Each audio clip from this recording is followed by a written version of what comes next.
2025 African cup of Nations ফাইনালের ফল বাতিল করে মরক্কোকে চ্যাম্পিয়ন ঘোষণা করেছে আফ্রিকান ফুটবলের নিয়ন্ত্রক সংস্থা কনফেডারেশন অফ আফ্রিকান ফুটবল।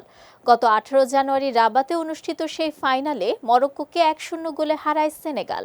তবে ম্যাচের শেষ দিকে রেফারির একটি সিদ্ধান্তকে কেন্দ্র করে ক্ষোভে ফেটে পড়েন সেনেগালের ফুটবলাররা। গত 18 জানুয়ারির ফাইনালে নির্ধারিত সময়ে বিতর্কের সূত্রপাত হয়।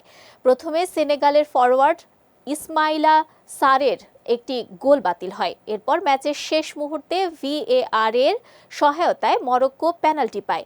এ সিদ্ধান্তে ক্ষুব্ধ হয়ে সেনেগাল কোচ পেপ থিয়াও খেলোয়াড়দের মাঠ ছাড়ার নির্দেশ দেন। ফলে প্রায় 15 থেকে 20 মিনিট খেলা বন্ধ থাকে।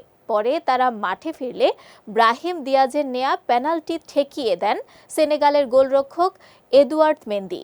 এরপর অতিরিক্ত সময়ে জয় নিশ্চিত করে সেনেগাল। এদিকে সিএএফ এর নিয়ম অনুযায়ী ম্যাচ চলাকালীন দল মাঠ ত্যাগ করলে সেটি গুরুতর শৃঙ্খলা ভঙ্গ হিসেবে গণ্য হয়।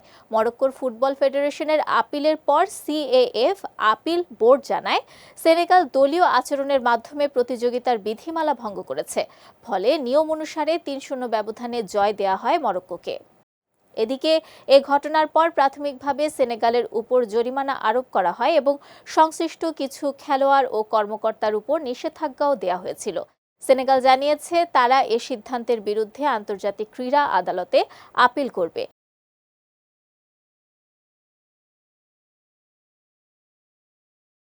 এই রায়ের ফলে দীর্ঘ প্রায় 50 বছর পর আবারও আফ্রিকার সেরা দল হিসেবে স্বীকৃতি পেল মরক্কো। অন্যদিকে জিতেও শেষ পর্যন্ত শিরোপা হারানোর বিরল অভিজ্ঞতার মুখে পড়ল সেনেগাল।